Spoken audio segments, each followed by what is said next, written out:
Now we discuss water. Next to temperature, water is the important abiotic factor.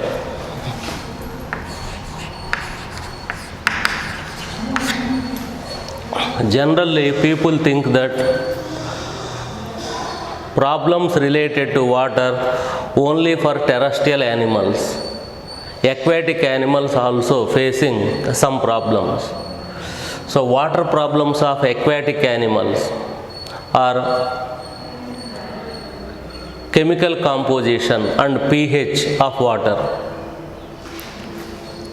Problem of terrestrial animals, scarcity of water is the problem of terrestrial animals. You already know water is the universal solvent. So several substances soluble in water. Aquatic organisms lead comfortable life. That means no deficiency of nutrients. They never suffer from deficiency of nutrients. So the nutrients required for our body available in water.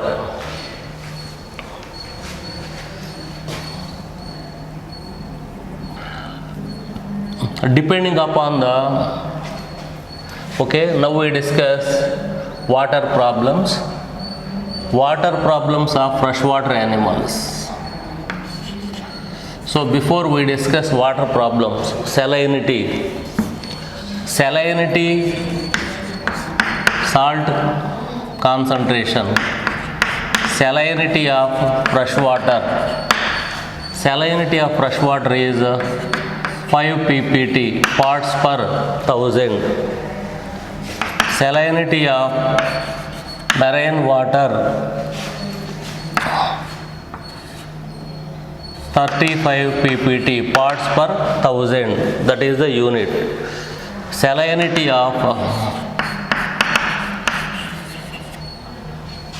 hypersalinity lagoons,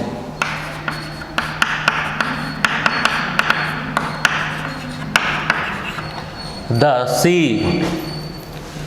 sea water enter into low-lying areas. As a result, lagoons are formed. Hypersalinity means high salt concentration. Salinity of hypersalinity lagoons is 100%. Means 100 ppt, 100 parts per thousand. So salinity of fresh water 5 ppt, marine water up to 35 ppt. Salinity of hypersalinity lagoon is 100 ppt, parts per thousand. Now we discuss water problems of freshwater animals.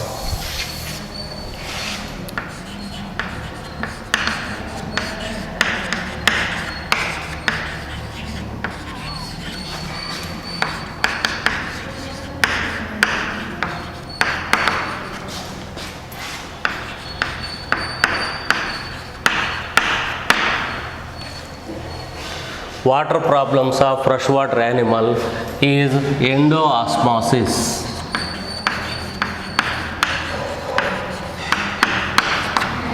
Endoosmosis. Surrounding freshwater enter into the freshwater animal. For example, freshwater amoeba. Freshwater enter into the body of freshwater animals. So due to accumulation of excess amount of water, they fail to perform various metabolic activities effectively. So they should eliminate the excess amount of water accumulated in the body. So now we discuss how they sort out their problem. Endoosmosis is the problem of freshwater animal. So the concentration of freshwater is less when compared to body fluid concentration of freshwater animals. That's why surrounding freshwater enter into the body of freshwater animals. That is endoosmosis.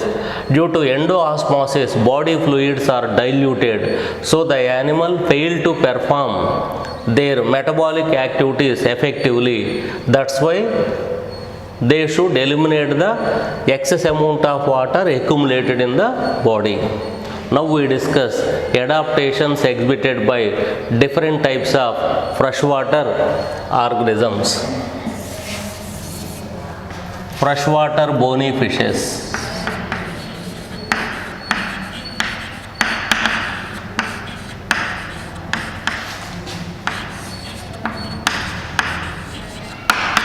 Freshwater bony fishes. In freshwater bony fishes, well-developed glomerular kidney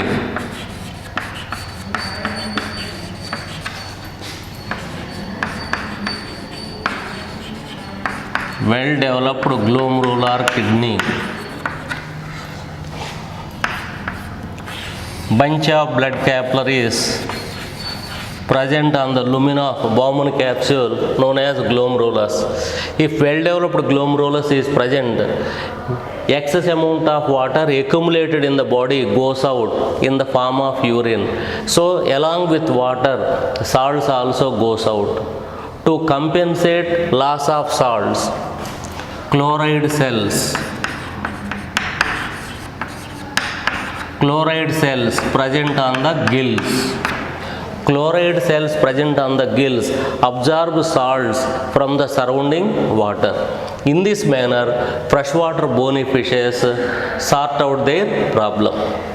Freshwater bony fishes have well-developed glomerular kidney. So, due to presence of well-developed glomerulus, excess amount of water accumulated in the body goes out in the form of urine. Along with water, the freshwater bony fishes lost the salts also. To compensate this problem, on the gills, chloride cells are present. The chloride cells present on the gills absorb salts from the surrounding water. In this manner, they sort out their problem. Another example, Protista.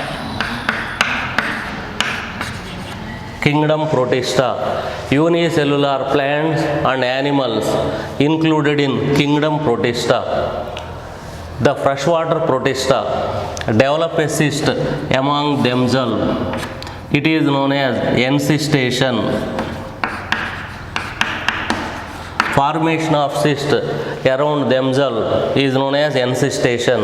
All freshwater Protista develop a cyst around themselves during summer when the ponds or small water bodies dry up. So they remain in encysted condition during unfavorable condition when the ponds are dry. When the ponds are dries up, at the time they are in encysted condition in the mud. When the favorable condition return during rainy season, once the water body is filled with water, the cyst wall absorb water, swells, burst, and the animal comes out of the cyst and lead normal life.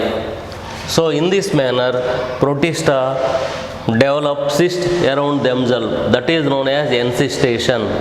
By encystation, they survive during unfavorable condition. Protista. Next one, sponges. Freshwater sponges.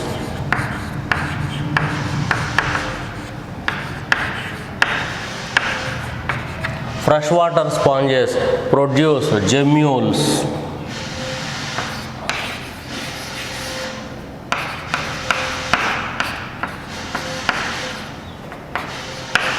What is gemmule? Internal buds. During summer season, the freshwater sponges produce gemmules. What are gemmules? Gemmules are internal buds. Gemmules are internal buds. When the favorable condition return, the body wall rupture, gemmules released into water. Each gemmule develop into young sponge. So that is the adaptation seen in freshwater sponges. Freshwater sponges produce gemmules. What are gemmules? Internal buds. During summer, the freshwater sponges produce buds within the body known as gemmules. Remain in the mud throughout the summer. In rainy season, when the conditions are favorable, the water body is fully loaded with water, thus body wall rupture, gemmules released into water. Later, gemmules develop into young sponges. So, this is about freshwater sponges. Freshwater sponges in this manner sort out their problem. African lungfish, Protopterus.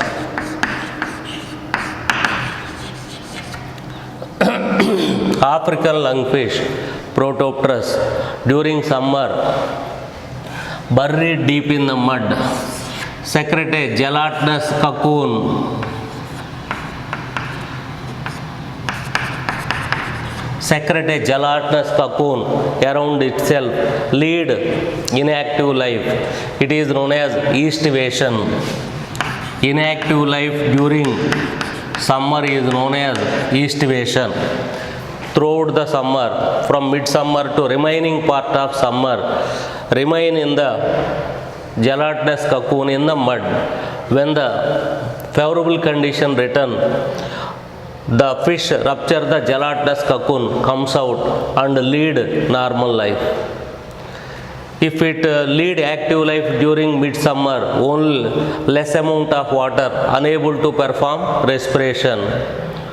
So, if it is unable to perform respiration, so inner meaning is at the time also it perform respiration, but it is not sufficient to transfer oxygen to each and every organ if it is active. That's why it lead inactive life. Remain in the cocoon. So inactive life during summer is known as aestivation. It depends upon the reserve food material only. Reserve food material present in the body. Once again, Protopterus is the scientific name of African lungfish. When the ponds are dries up, at the time buried deep in the mud, develop a gelatinous cocoon, egg case around itself, and lead inactive life. So the inactive life during summer is known as aestivation. In rainy season, when the ponds are fully loaded with water, it ruptures the gelatinous cocoon and lead normal life. So these are some examples. Water problems of freshwater animal. So water problem of freshwater animal is endoosmosis. Water enter into the body. Freshwater bony fishes have well-developed glomerular kidney. The chloride cells present on the gills absorb salts. Freshwater sponges produce gemmules. Freshwater protista undergo encystation. Protopterus exhibit aestivation. Now we discuss water problems of marine water animals.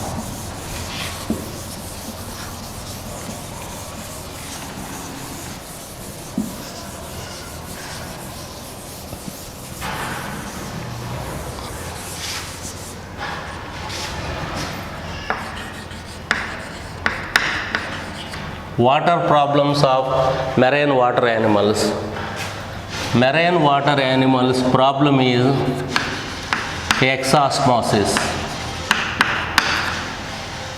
Marine water is highly concentrated when compared to body fluids of marine animal.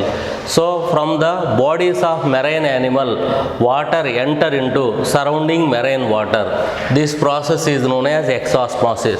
So all marine animals,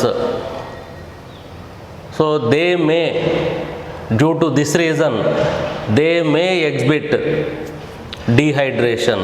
Dehydration means loss of body fluids. That is known as dehydration. If any organism lose more than 20% body fluids, concentration of blood increases, RBC not freely flow, the RBC block the blood vessel, leads to death. To avoid dehydration, the marine organisms exhibit several types of adaptations. So sunstroke, what is sunstroke? Loss of water in the form of sweat. So body fluid, blood concentration increases, means osmotic pressure. Concentration means osmotic pressure of blood increases. At the time, RBC block the blood vessel leads to death. Similarly, diarrhea, loose motions also, blood concentration increases, death occur. So, exosmosis. So, what is exosmosis? The body fluids of marine animals enter into surrounding marine water. So, they face the problem dehydration. Now, we discuss the different types of adaptation seen in different marine animals. One is marine bony fishes.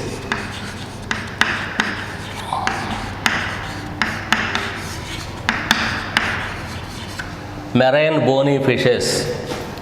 Marine bony fishes have aglomerular kidney, no glomerulus.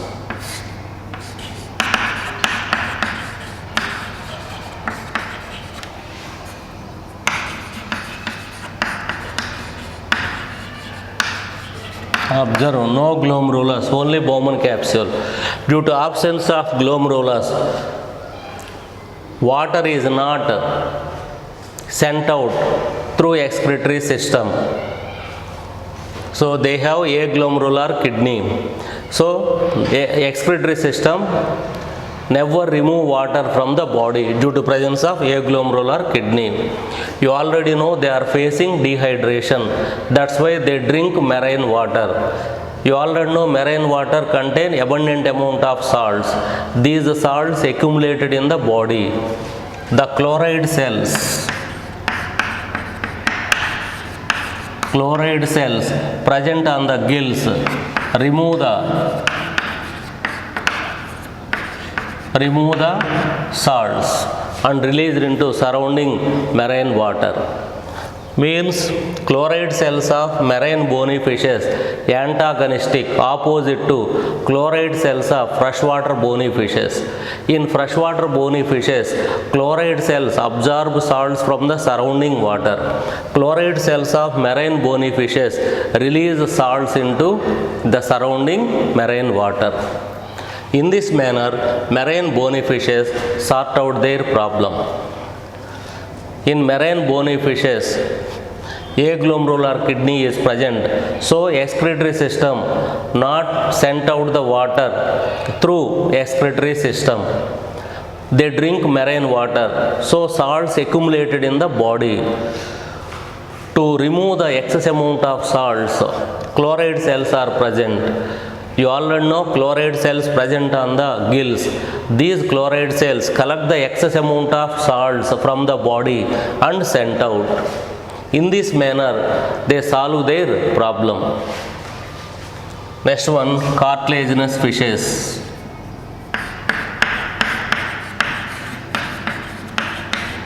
Cartilaginous fishes. All cartilaginous fishes are marine. Bony fishes, some are freshwater, some marine. All cartilaginous fishes are marine. To maintain isotonic condition, they keep some urea in the blood. In this manner, they maintain isotonic condition. What is isotonic? Isotonic means the concentration of cartilaginous fishes and the surrounding marine water is the same. Water always move from low concentration to high concentration. So in this manner, avoid exosmosis. How they sort out the problem? Cartilaginous fishes, instead releasing urine, keep some urine in the blood and increase the concentration of body. Now, the cartilaginous fish body fluid concentration is the same like that of surrounding marine water and avoid exosmosis. So due to presence of urine, so urea smell, most of the people dislike to feed or consume cartilaginous fishes. So people prefer to consume bony fishes only, not cartilaginous fishes. Reason is due to presence of urine in the blood, urea smell, urine smell. In all cartilaginous fishes, trimethyl amino oxide is present in the body.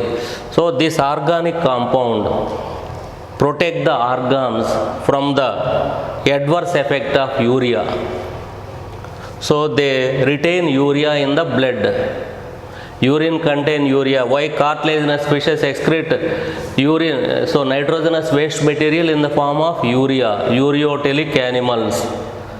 So trimethyl amino oxide present in the body of cartilaginous fishes, it neutralizes the effect of urea present in the blood.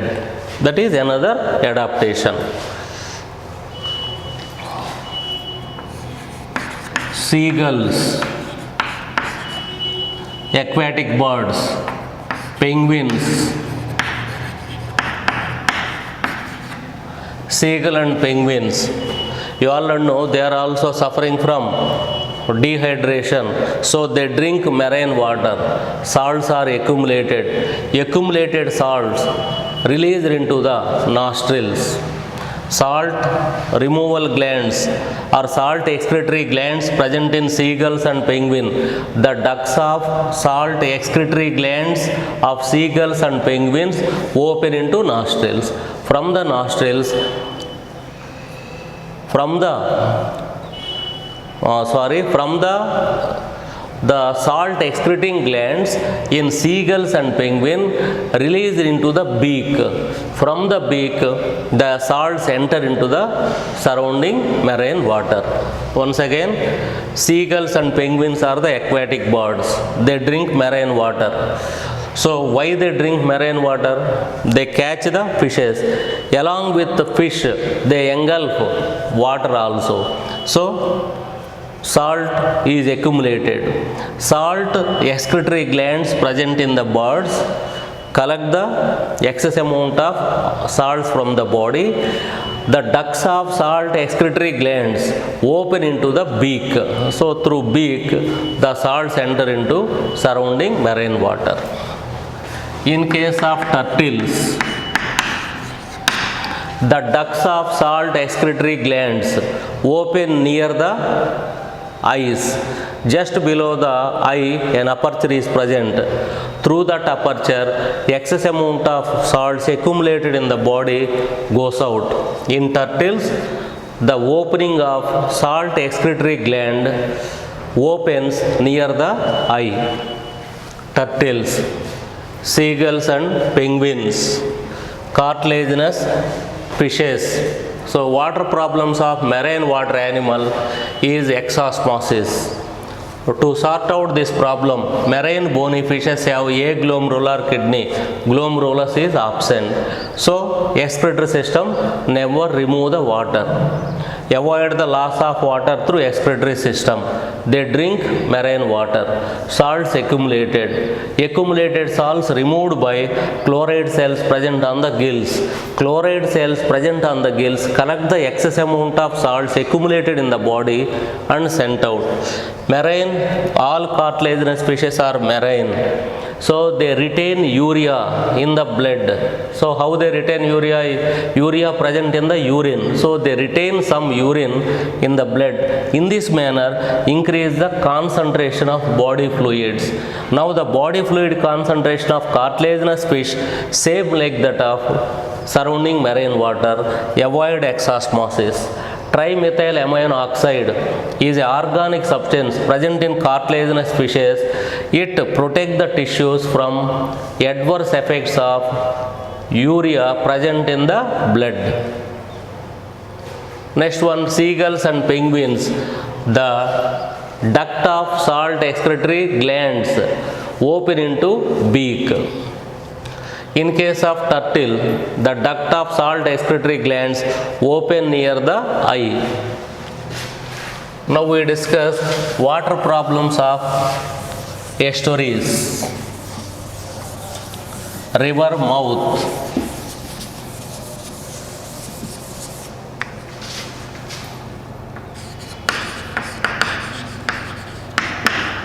Water problem of estuarine animals. Estuaries means river mouth, where the rivers dump the water into sea. The problem of estuarine animals is fluctuation of salinity.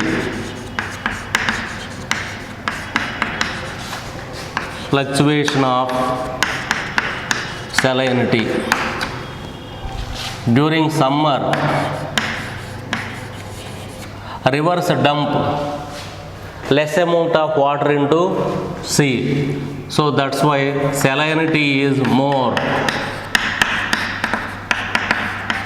during summer. During rainy season, rivers dump abundant amount of water. So salinity decreases. Salinity decreases. Salinity increases during summer. Salinity decreases in rainy season. Means fluctuation of salinity is the problem of estuarine animals. So they can tolerate wide salinity fluctuation.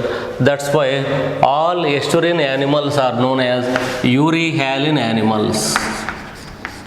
Euryhaline animals can tolerate wide salinity fluctuation, wide salt fluctuations known as euryhaline. Animals of freshwater, animals of marine water are stenohaline. Stenohaline. Animals tolerate slight salinity fluctuations only. If you keep freshwater animals into marine water, they cannot survive. In the same manner, if you keep marine water animals in freshwater also, they fail to survive. So stenohaline. Stenohaline means they can tolerate slight salinity fluctuations only, known as stenohaline. All freshwater, all marine water animals are stenohaline. Euryhaline animals live in estuaries and migratory fishes. Migratory fishes are euryhaline.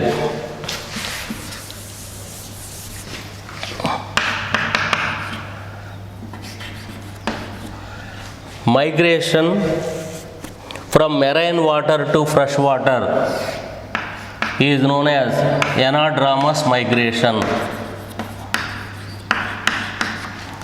Migration from fresh water to marine water, catadromous. Catadromous migration. So, freshwater animals enter into marine water via estuaries. Similarly, marine water animals enter into freshwater via estuaries only. Means they lead comfortable life in estuaries. That's why migratory fishes also euryhaline animals. Anadromous migration exhibited by salmon and hilsa. Catadromous migration exhibited by anguilla. So you already know freshwater fishes have well-developed glomerular kidney. So whenever they enter into marine water, they adjust the kidney. Similarly, marine water fishes migrated to freshwater. So depending upon the surrounding environment, they adjust. The chloride cells in freshwater absorb salt. In same fish, whenever they enter into marine water, the chloride cells release the salts into the surrounding water. Depending upon the surrounding water, so they adjust the chloride cells and nephron. So, water problems of estuarine animal is fluctuation of salinity. During summer, salinity is more.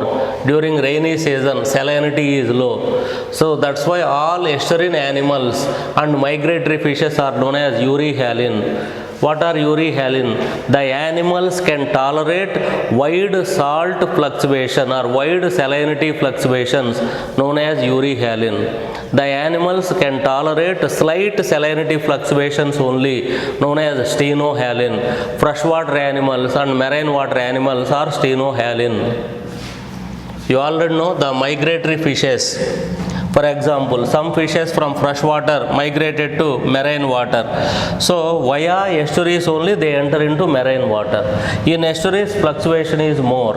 Similarly, from marine water some fishes migrated to fresh water. So through estuaries only they reach the fresh water. So that's why migratory fishes also euryhalin. What is anadromous migration?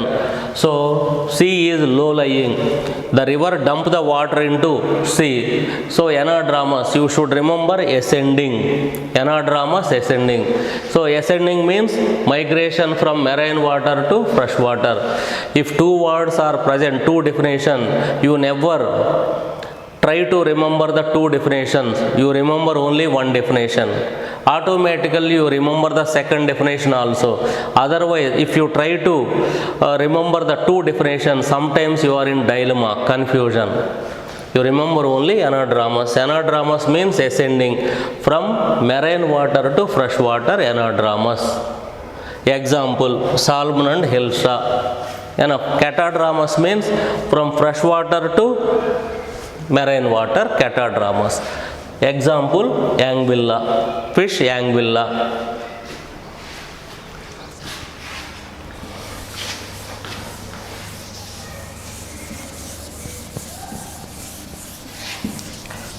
Problems, water problems of desert animals and plants.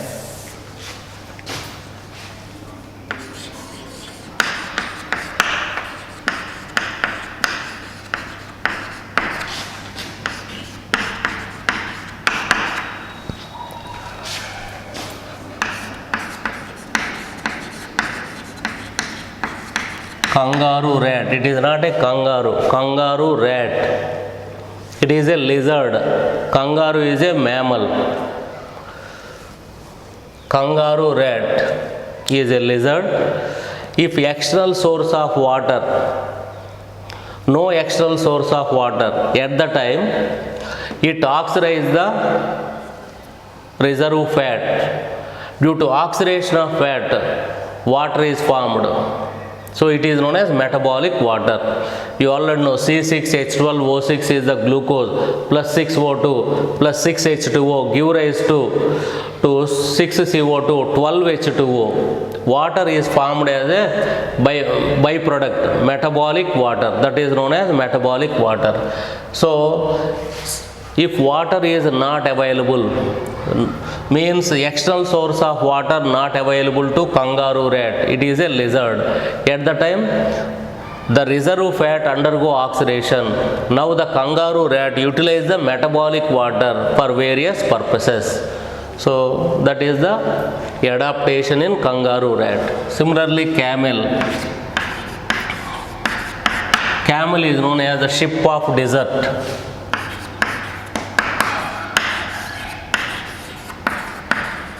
Ship of desert. It exhibits several adaptations. Camel sweats only when the body temperature is more than 41 degrees Celsius.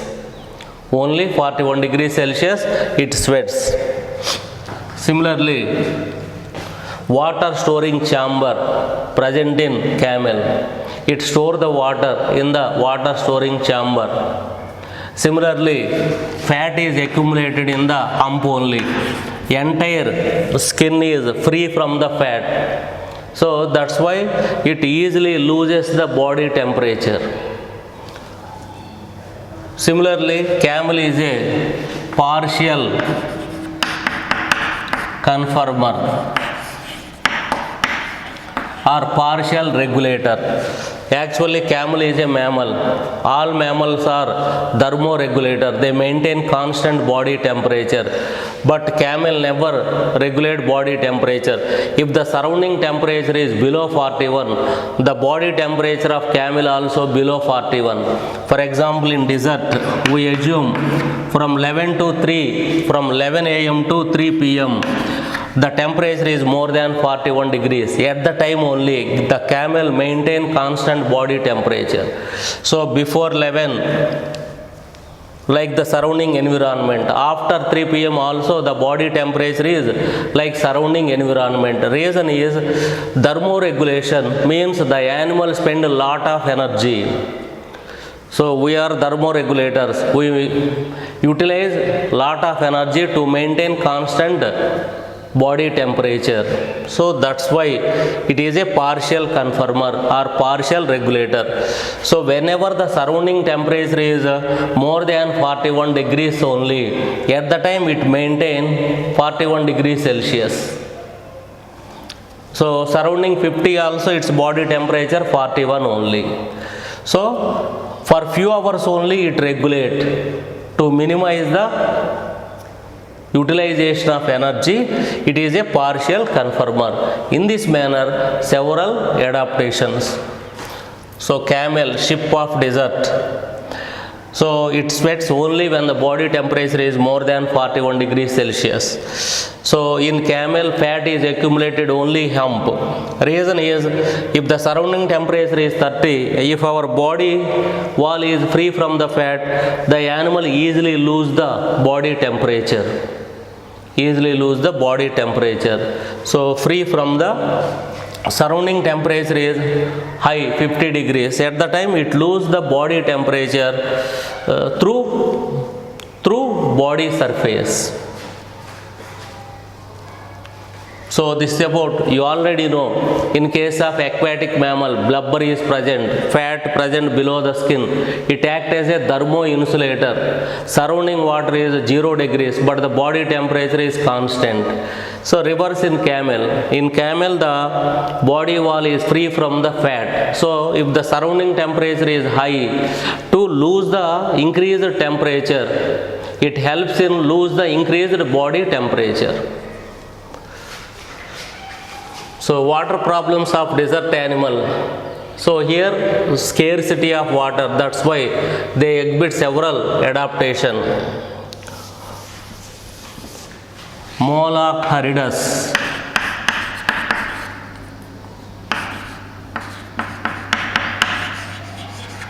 Moloch haridus is a lizard. It has hygroscopic skin. So the skin absorbs rainwater and dew from the environment. Later the water sink into the body. Hygroscopic skin. The hygroscopic skin absorbs the water, rainwater, similarly dew during night time. Moloch haridus also a lizard. In this manner, several desert animals exhibit several adaptation. Similarly, desert plants have a thick cuticle around the leaf to minimize the transpiration. In all desert plants, the stomata are deep-seated. So they exhibit CAM pathway. So if any plant exhibits CAM pathway, the stomata open during night time only. The stomata never open during daytime. In case of Opuntia, leaves are modified into spine to prevent transpiration. Only flat stem in Opuntia perform the photosynthesis. So in this manner several adaptations. So water problems of desert animals and plants. So the plants Opuntia, in Opuntia leaves modified into spine to avoid transpiration, loss of water during transpiration.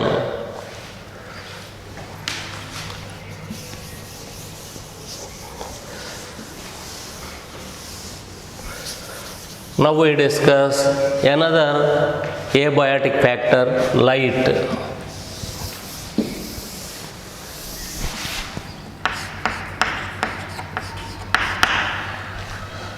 Sun is the source of temperature and light. We visualize only visible light. Visible light.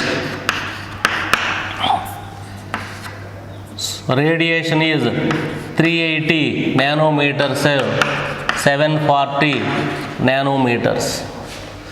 Visible light, VIBGR. violet, indigo, blue, green, yellow, orange, red. Wavelength is more, penetration power is less. Wavelength is less, penetration power is more. So violet, indigo, blue seen in deep water. It is not mean that visible light reach the bottom of the ocean. So the visible light penetrate not present more than 500 meters. So simply more than 500 meters. So till up to 500 meters. So even though in the textbook given more than 500 meters, nearly 500 meters, more than maybe 510, 520, visible light penetrate up to 520 more. So in the textbook given more than 500 meters. So wavelength less, penetration power is more. Red penetrate only 5 meters, orange 20 meter, yellow 50 meters, green 100 meters. Depending upon the penetration of visible light, ocean has 3 zones. Ocean has 3 zones.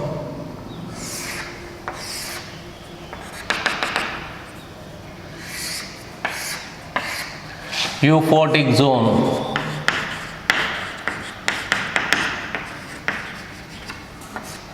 dysphotic zone,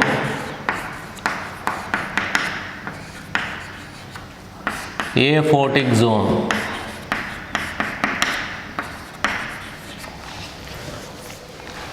Euphotic zone, abundant amount of light, euphotic, maybe up to 200 meters.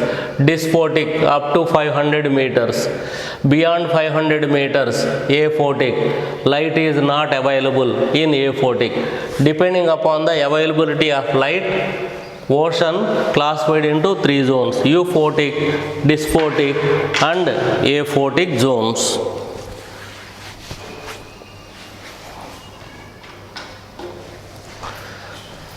So light penetrate up to bottom of the dysphotic. Abundant amount of light seen in euphotic, all 7 colors in euphotic. Dysphotic, few only. In aphotic, visible light not seen in aphotic. So darkness, light is the limiting factor in aphotic zone. So depending upon the availability of light, ocean has 3 zones: euphotic zone, dysphotic zone and aphotic zone. All the 7 colors are seen in euphotic zone. So light penetrate up to more than 500 meters.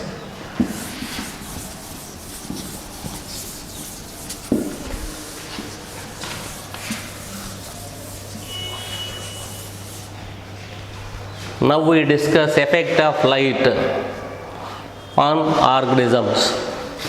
Effect of light on pigmentation.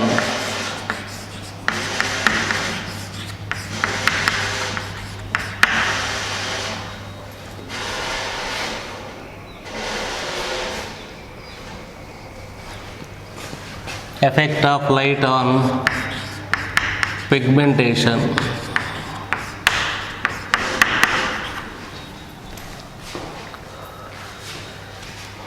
Effect of light on pigmentation means coloration. Effect of light on pigmentation. Light influence the pigmentation. Light stimulate the melanocytes. Melanocytes release melanin pigment. The melanin pigment spread under the skin, give dark color. Cave dwelling animals have pale color. Cave dwelling animals have pale color skin. Reason is light is absent in cave dwelling animals. Example, Proteus sanguinus.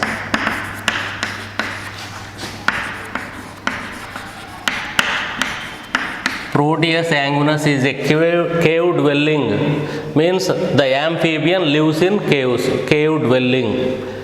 lives in caves. So due to non-availability of light, Proteus anguinus has pale color skin. If you forcefully expose it to Proteus anguinus over a period of time, the skin color become dark. So that is the influence of light. Light influence the pigmentation, effect of light on pigmentation. If light is more, so skin color is dark. If the organisms exposed to more light, skin color is dark. So our pigmentation also depends upon intensity of light. If intensity of light is less, organism have pale color skin. If we expose it to high intensity light, organisms have dark color skin. Effect of light on pigmentation. Proteus anguinus is a amphibian. It is a blind amphibian. Eyes are non-functional. Cave dwelling animals. So in caves light is absent. That's why it has pale color skin. If you forcefully expose it to Proteus anguinus over a period of time, it has dark color skin. It is due to influence of light.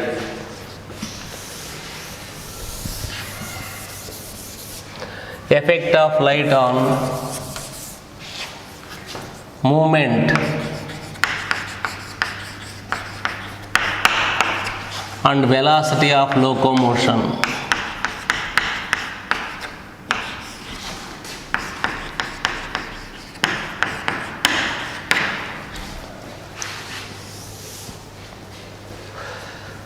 The effect shown in animals due to change in light is known as photoresponse.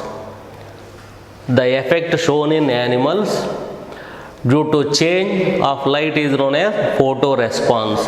Photoresponse is of three types: photokinesis, phototaxis, photokinesis, photoperiodism. Photoperiodism. Phototaxis. What is phototaxis? If the entire animal moves towards the light or entire animal moves away from the light, is known as phototaxis. If entire animal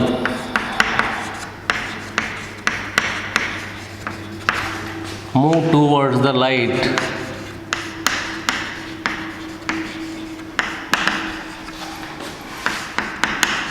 is known as positive phototaxis.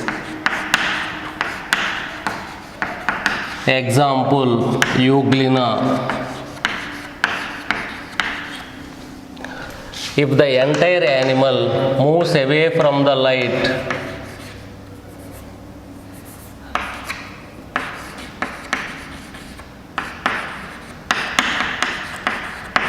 negative phototaxis.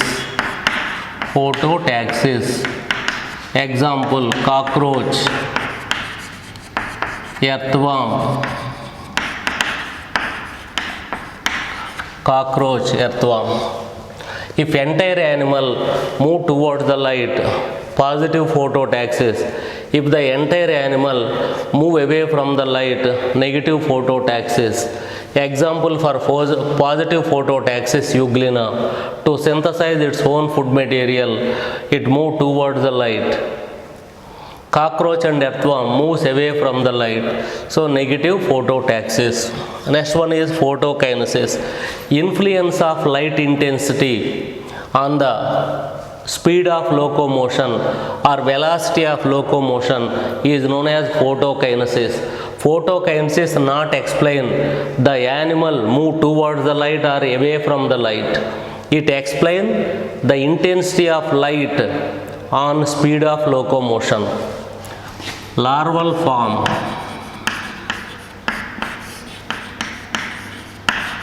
Pinnotheris maculatus.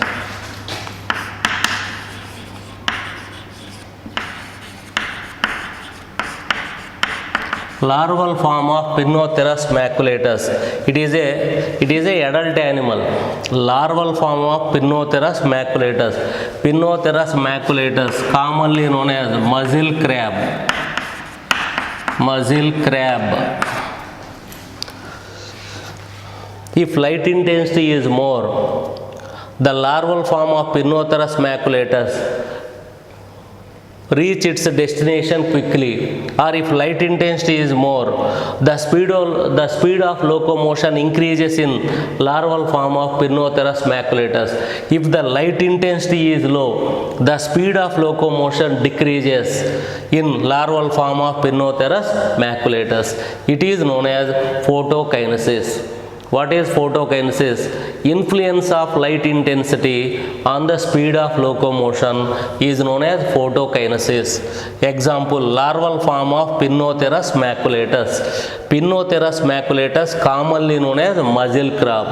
The larva of muzzle crab. If light intensity is more, in some days light intensity is more. If light intensity is more, in those days the speed of locomotion increases in the larval form. If the light intensity is low, at the time the speed of locomotion decreases. So photokinesis. Next one, photoperiodism.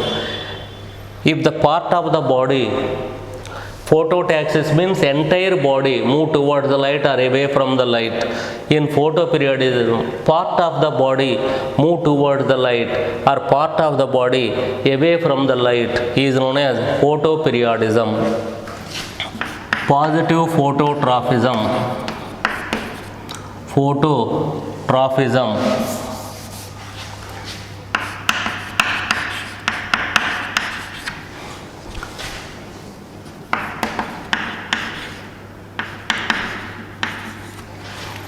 Negative phototrophism.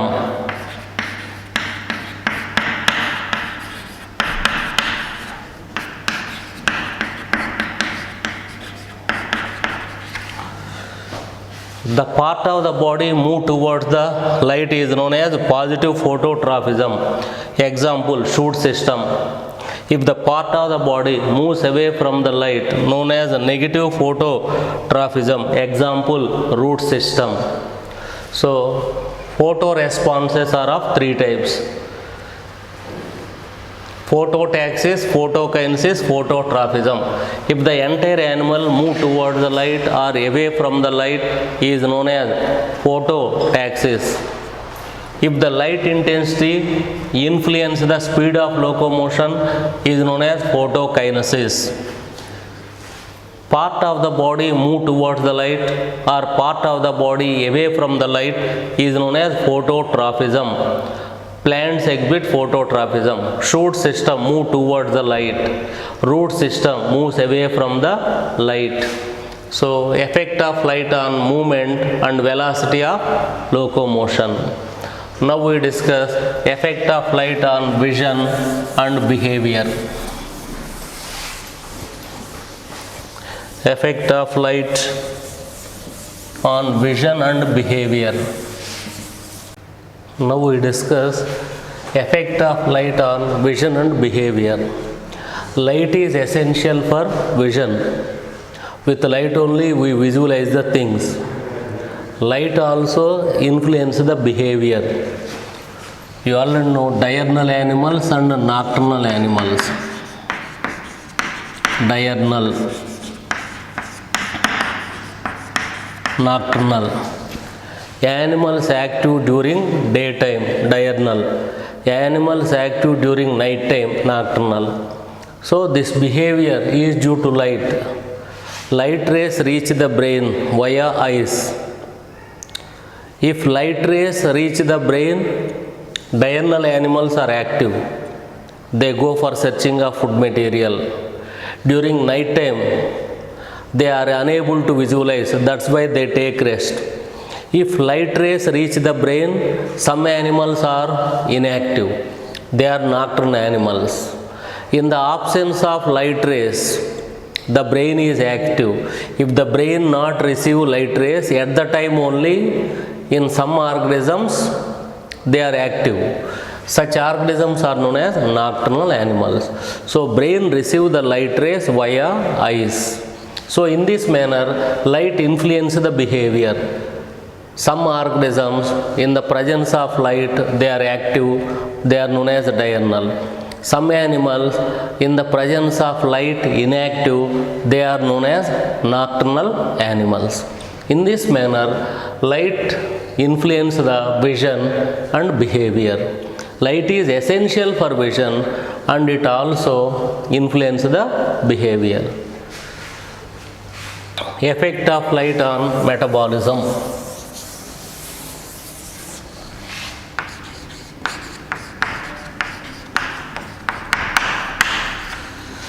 If light intensity increases, metabolic rate also increases to some extent. So effect of light on metabolism. If light intensity increases, metabolic rate increases. If light intensity decreases, metabolic rate also decreases. So previously we discussed Proteus anguinus lives in caves.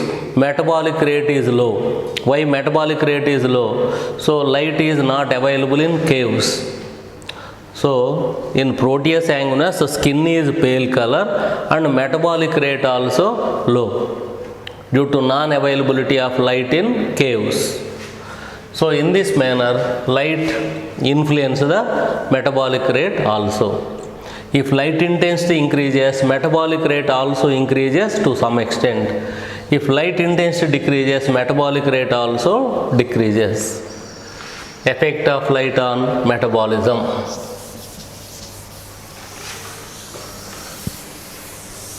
Effect of light on biorhythms.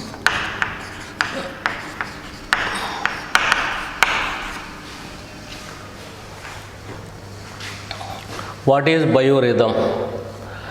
In organisms, some behavior repeated at a regular intervals.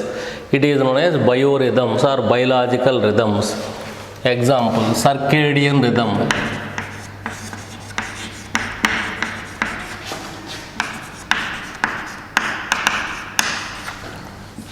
Monthly rhythm.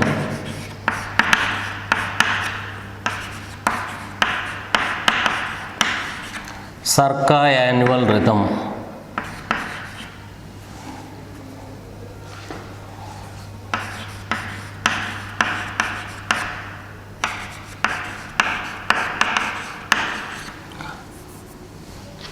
Circadian means day. In one day or 24 hours rhythm. So repeat.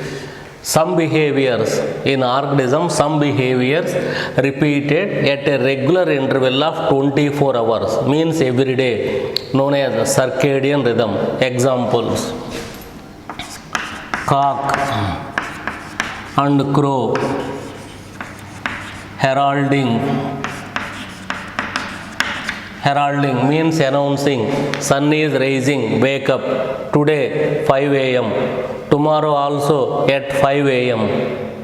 Means this behavior is repeated at regular interval of 24 hours.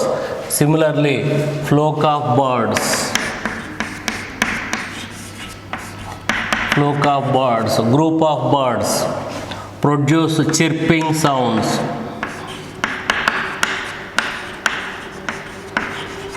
Produce chirping sounds. They create beautiful sounds, chirping sounds, and return to their nest.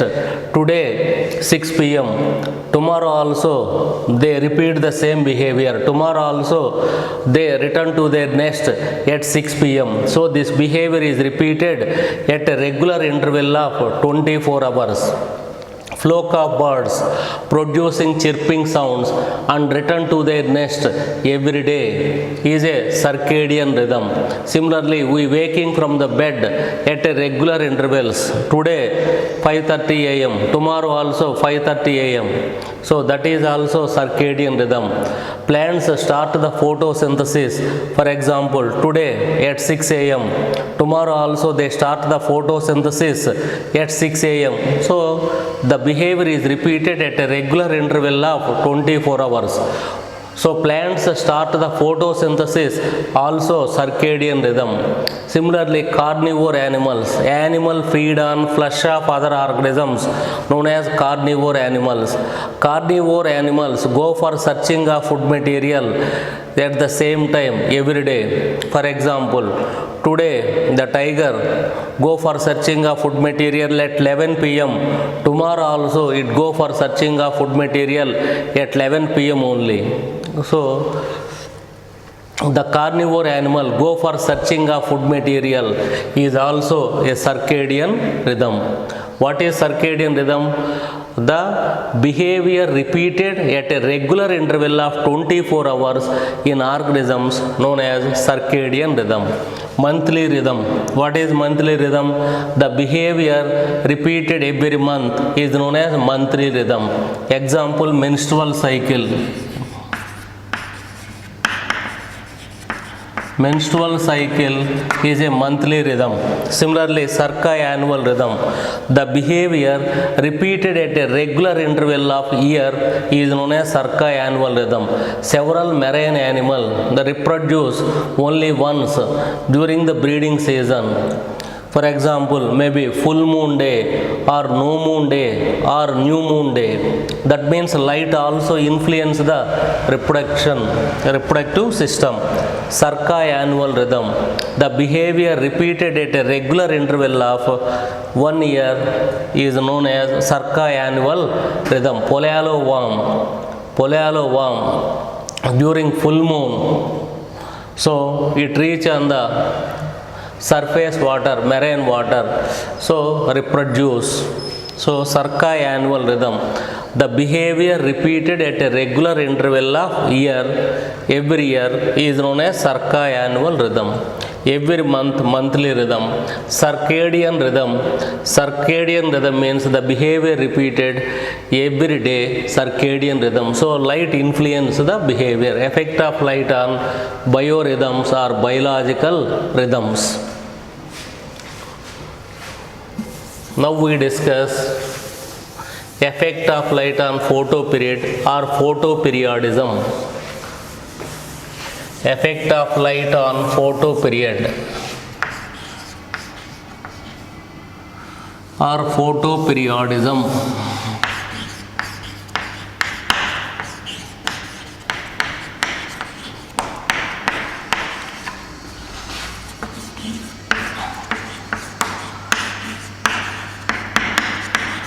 What is photoperiod? Available daylight is known as photoperiod. If any change occur in the photoperiod, change occur in the behavior of organisms known as photoperiodism. Due to change of photoperiod, change occur in the behavior of organisms known as photoperiodism. Photoperiod influence the reproductive system of plants and animals. Available light at the equator, 12 hours daylight is available. In all seasons, 12 hours daylight available. During summer, if we move from equator to poles, available daylight increases in summer. For example, in temperate countries like United Kingdom, Britain, in Britain, during summer, sun rises at 3 a.m., sets at 10:45 p.m. More than 19 hours 45 minutes daylight is available during summer. In the same Britain, for example, London, during winter, sun rises at 8 a.m., sets at 3 p.m. Only 7 hours daylight. Here 19 hours 45 minutes. So, but India is in tropical country. Most of the people may think daylight means daylight, day and night. Day and night has equal number of hours. They assume like that. Means 12 hours daytime and 12 hours night time. That is also not correct. In India, during summer, available daylight 13 hours. During winter, available daylight 11 hours. During summer, sun rises at 5:30, sets at 6:30, 13 hours daylight.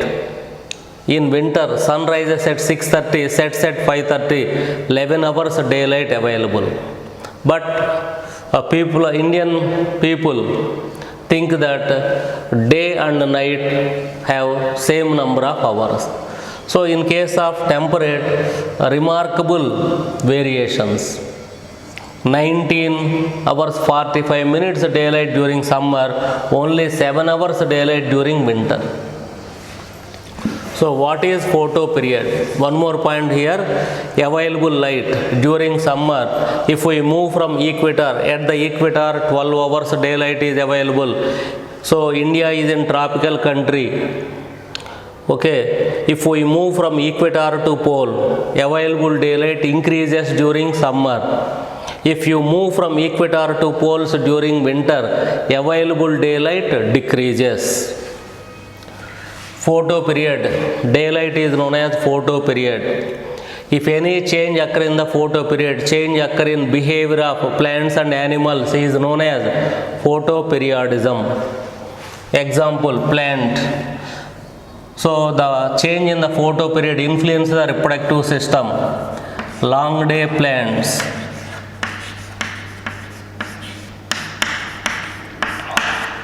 Short day plants.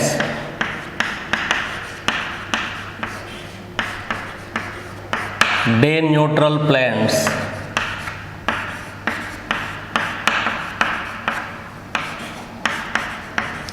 Day neutral plants, long day plants. The plants bloom or give flowers during summer, known as long day plants. The plants give flower during winter, short day plants. Means photo period is short. The short photo period influences the reproductive system. That's why they give flowers. Day neutral plants. The plants bloom or the plants give flowers throughout the year, known as day neutral plants. So photo period, available daylight. So photo period influences the reproductive system of plants. Long day plants, short day plants, day neutral plants. The plants bloom during summer, long day plants. The plants bloom means give flowers during winter, short day plants. The plants give flowers throughout the year, means photo period does not show any influence on reproductive system of day neutral plants. That's why they give flowers throughout the year. Day neutral plants. Similarly, bird migration. Photo period also influences the bird migration. Siberia.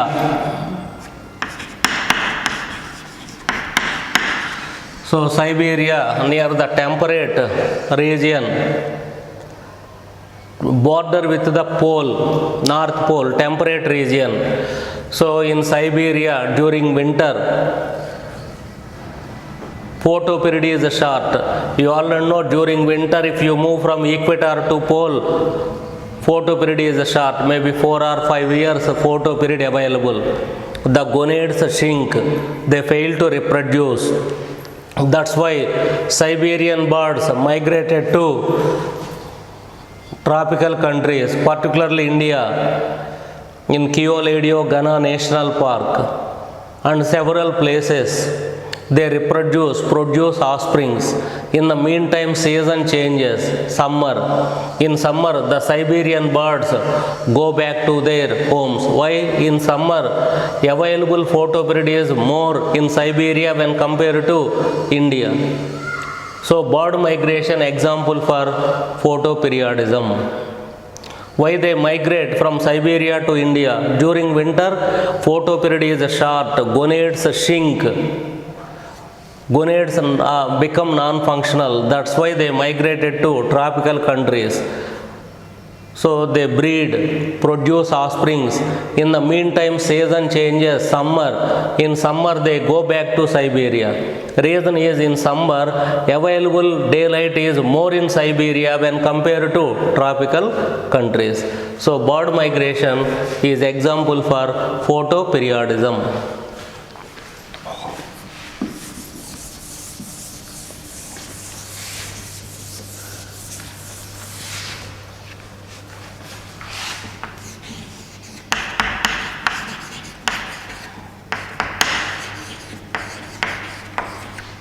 Bioluminescence, emission of light or production of light by living organisms. Production of light by living organisms or emission of light by living organism is known as bioluminescence. Most of the marine animals exhibit bioluminescence. Why? The marine animal live in more than 500 meters depth, no light, so darkness. To identify the mate, identify the partner, identify the prey, identify the predator, identify the path, identify the path, predator, prey, mate. They exhibit bioluminescence. Luciferin protein is essential. Luciferin protein. Enzyme is luciferase. Luciferase enzyme oxidize the luciferin protein, as a result cold light. Why it is known as cold light? Infrared radiation absent in the light. Infrared radiation absent in the light, that's why it is known as cold light. So protein essential for exhibit bioluminescence, luciferin. Enzyme oxidize the luciferin protein is luciferase. As a result, cold light. Why it is known as cold light? Light is not accompanied by heat. No infrared radiation, no heat. That's why it is known as cold light. Examples: jellyfishes. Jellyfishes, Ctenophora. All members of Ctenophora exhibit bioluminescence. Chaetopterus is a enlidon. Chaetopterus. Squids. Squids belong to mollusca. Pyrosoma. Pyrosoma belong to subphylum Cephalochordata. It emits strongest cold light, abundant amount of cold light. Pyrosoma. And some fishes also exhibit bioluminescence. In addition, in arthropoda, fireflies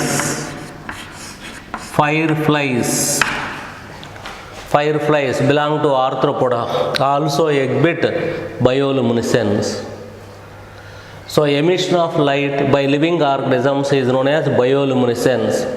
Luciferin protein is essential. Luciferase enzyme oxidizes the luciferin protein. As a result, the animal emit the light. Example: jellyfishes, Ctenophora. Jellyfishes belong to phylum Cnidaria. All members of Ctenophora exhibit bioluminescence. Chaetopterus belong to phylum Annelida. Squids, mollusca. Fireflies, arthropoda. Pyrosoma belong to subphylum Cephalochordata. Pyrosoma emit strongest cold light. And some fishes also exhibit bioluminescence. Now we discuss UV rays.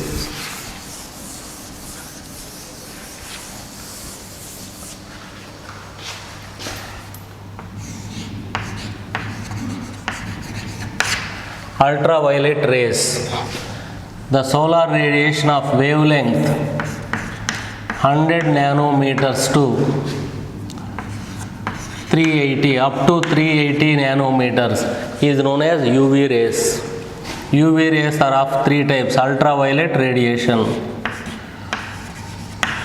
UV rays, UVA, wavelength 100 nanometers to 280 nanometers. UVB, above 280 nanometers up to 320 nanometers. UVC, above 320 nanometers up to 380 nanometers. If the wavelength is less, penetration power is more. So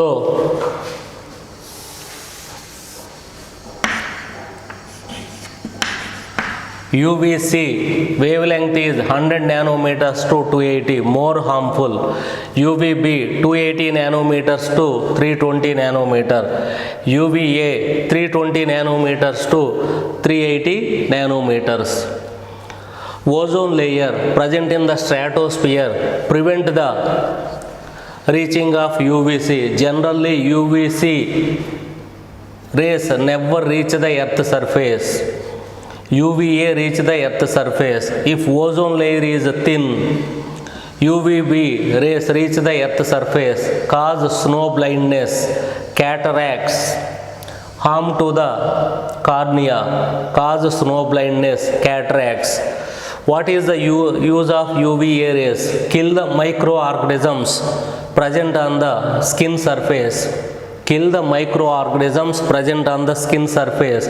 Converts the one type of sterol, cholesterol present in the skin into vitamin D.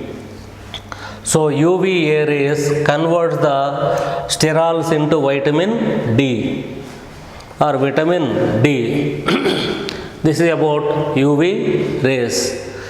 So radiation from 100 nanometers to 380 nanometers UV rays. We fail to visualize UV rays, but honeybees can visualize the UV rays. Honeybees can see the UV rays.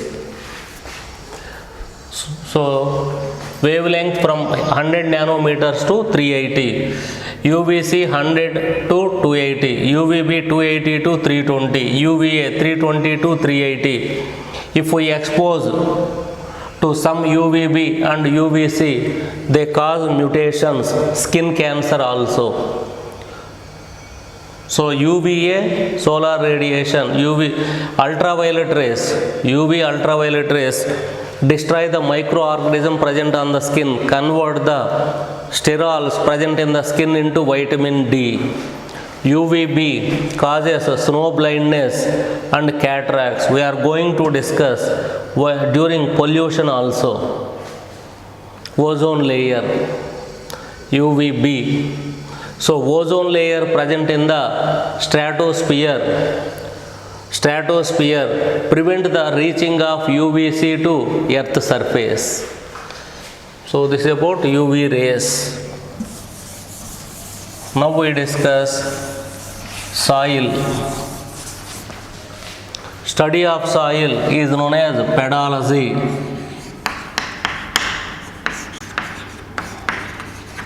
Or edaphology.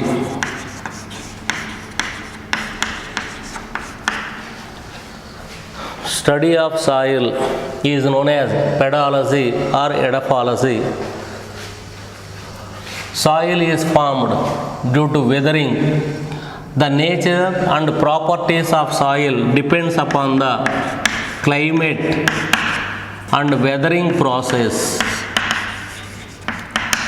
Climate and weathering process of that habitat. So the nature of soil depends upon climate and weathering process. What is weathering? So destruction due to wind current or water current from the rocks only soil is formed. Due to wind current and water current from the rocks soil is formed. This process is known as weathering. So the nature of soil depends upon the climate and weathering process. The properties of soil like composition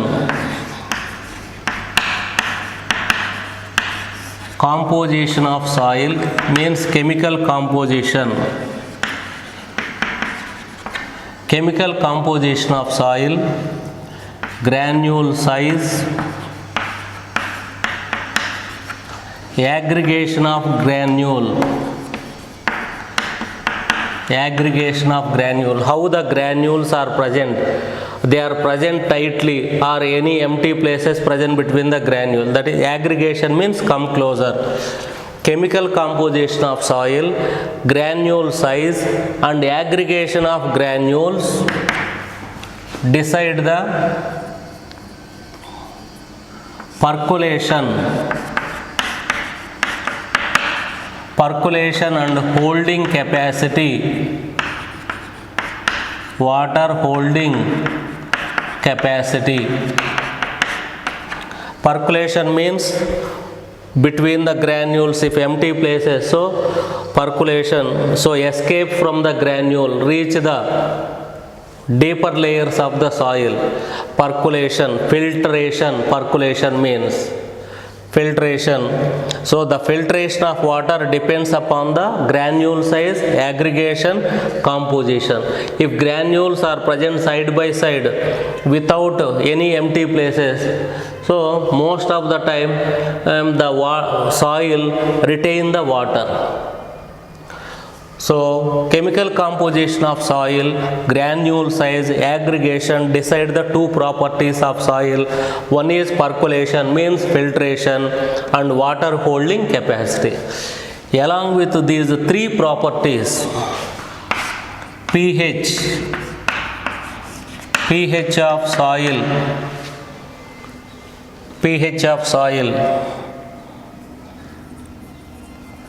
topography,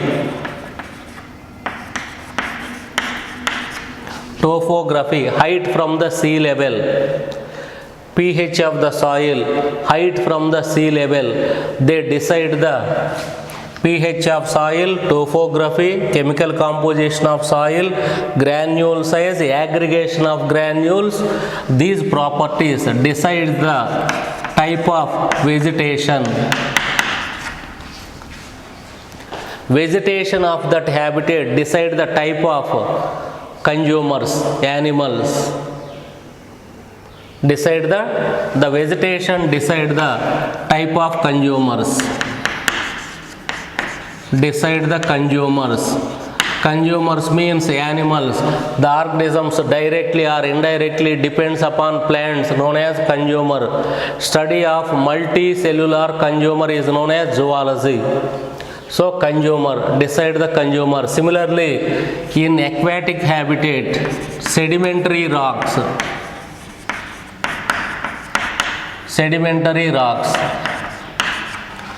You already know rocks are of three types: igneous rocks, metamorphic rocks, sedimentary rocks. The type of sedimentary rocks decide the benthos of that water body. Benthos. What is benthos? The aquatic organism lives on the bottom of the water body, benthos. These benthos is present on the sediment rocks only. So the sediment rocks in water bodies decide the type of benthos live in that water body.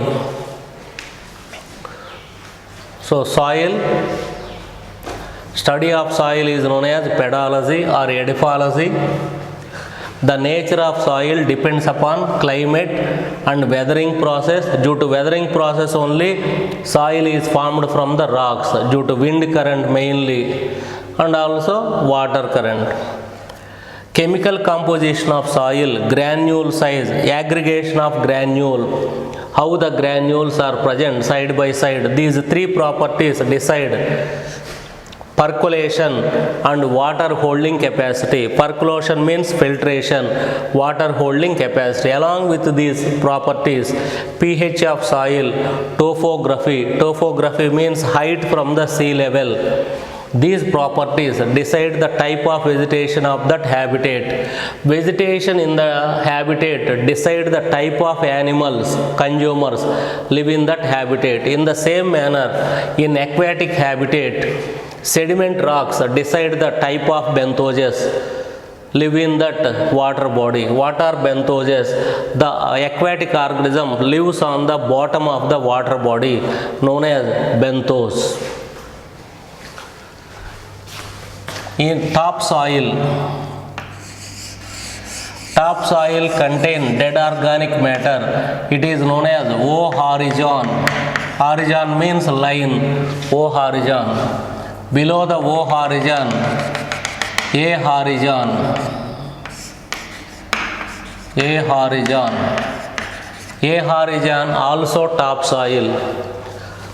So topsoil is fertile soil. O horizon, the top layer of the soil is O horizon. O horizon contain dead organic matter. Below the O horizon, A horizon. A horizon, horizon means line.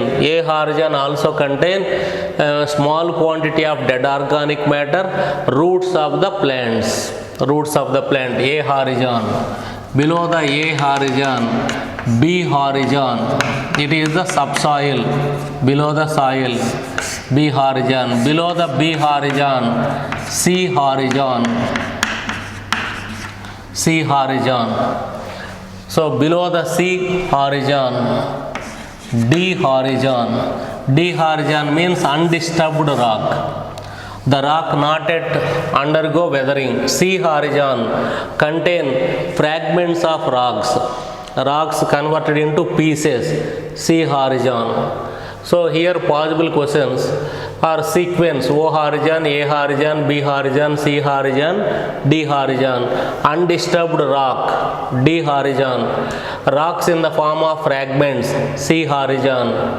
B horizon. B horizon contain water. So water, so this layer of the soil retain water, B horizon. A horizon, O horizon and A horizon are the topsoil. B horizon is subsoil. C horizon, fragments of rocks. D horizon, undisturbed rock.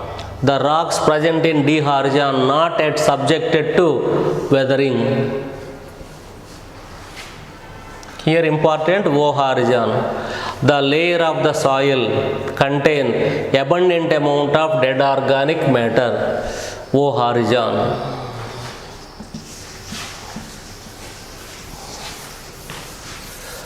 Now we discuss another abiotic factor, pressure.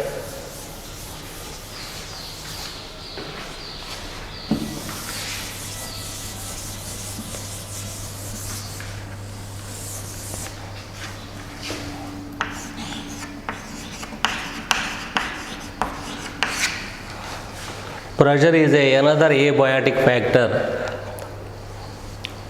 Terrestrial animals at the sea level bear less than 1 atmosphere pressure. Pressure is more in water when compared to land. In water, for every 10 meters depth, 1 atmosphere pressure increases. Deep sea animals bear this pressure. Due to this pressure only, deep sea animals are dorsiventrally flattened. Deep sea fishes or deep sea aquatic animals are dorsiventrally flattened. You already know troposphere. What is the troposphere? The gaseous layer present around the earth is known as atmosphere. The layer of atmosphere contact with the earth surface is known as troposphere. In the troposphere, with increasing height, temperature and pressure decreases.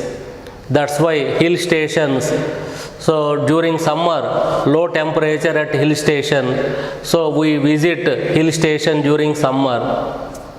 From Delhi to Simla, several people.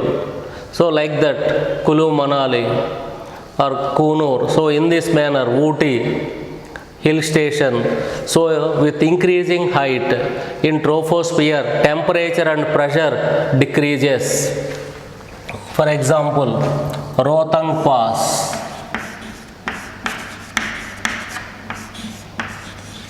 Rohtang Pass near Manali. Similarly, Manas Sarovar.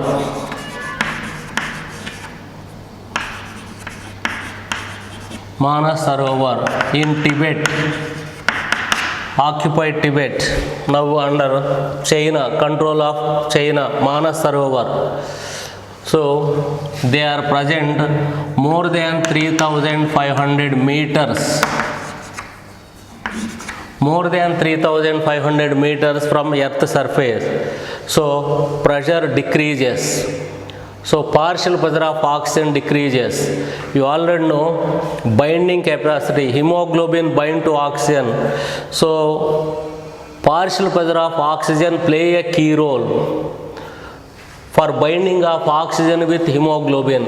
Partial pressure of oxygen also decreases. So, hemoglobin binding capacity decreases. So, the people, for example, if we stay at Rohtang Pass or Manas Sarovar for few days, we suffer from altitude sickness. Altitude sickness. What are the symptoms of altitude sickness? Nausea, feeling of sickness, nausea, heart palpitations,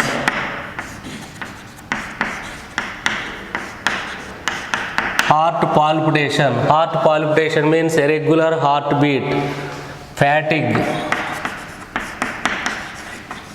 great tiredness are the symptoms of altitude sickness. Within few days, we overcome. How? Physiological adaptation.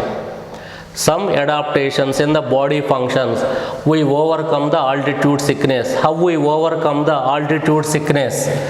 So, the oxygen fail to bind to hemoglobin. So, partial pressure decreases. So, partial pressure of oxygen also decreases. Atmospheric pressure 760 into 20.94. Pressure of oxygen in atmosphere, 20.94% of oxygen present in atmosphere. So, partial pressure of oxygen 159 on the ground surface. So, if increasing height, pressure of air not 760, it may decreases 600, 550. Automatically, partial pressure of oxygen 159 become maybe 100 or 90. So, whenever partial pressure of oxygen decreases, oxygen fail to bind to hemoglobin. Now, our circulatory system fail to transport sufficient amount of oxygen. At the time, we suffer from altitude sickness, nausea, feeling of sickness, heart palpitation, irregular heartbeat, and fatigue, gait tiredness. At the time, so our kidneys release erythropoietin hormone.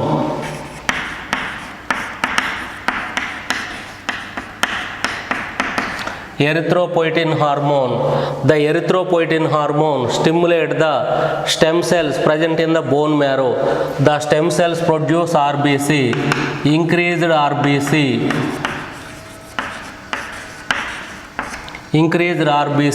count. That means the people stay at high altitude. Polycythemia means increase of RBC count. Increase the number of RBC and increase the second one is breathing rate increases.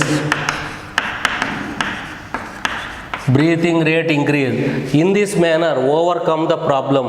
What is the problem? Binding capacity of hemoglobin is less.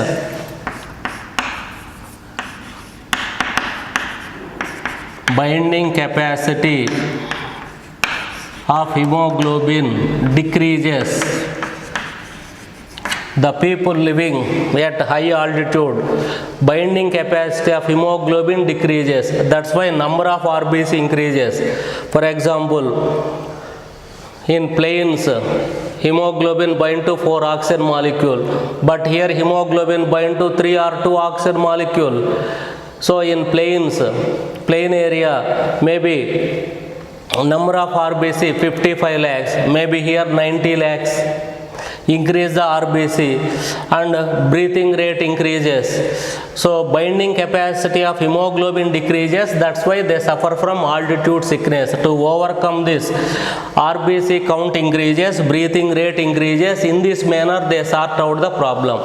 Now the paper setter may frame, identify the correct statement in the people living at high altitude and people living in plain areas. In people living in high altitude, RBC number increases, more RBC, breathing rate more amount of hemoglobin also, but binding capacity of hemoglobin is less. People living in plain areas, breathing rate normal number of RBC, binding capacity of hemoglobin is more. Binding capacity of oxygen to hemoglobin is more when compared to binding capacity of oxygen to hemoglobin in people living at high altitudes. So binding capacity of hemoglobin decreases if we stay at high altitude. To overcome this, number of RBC increases and breathing rate increases. In this manner we sort out the problem. It is a physiological adaptation.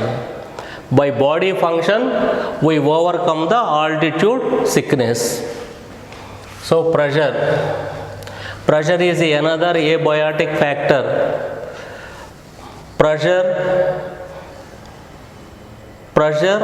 on the people or organisms living at sea level is less than 1 atmosphere pressure. Pressure is more in water when compared to terrestrial habitat. In water, for increase of every 10 meters depth, 1 atmosphere pressure increases. For example, if you stay at high altitude, Rohtang Pass near Manali or Manas Sarovar, more than 3,500 meters. So, if altitude increases, so if we stay at high altitude, partial pressure of oxygen decreases, so binding capacity of oxygen with hemoglobin decreases. At the time we suffer from altitude sickness. So symptoms are nausea, feeling of sickness, heart palpitation, irregular heartbeat, fatigue, great tiredness. Within few days we overcome this problem. How we overcome this problem?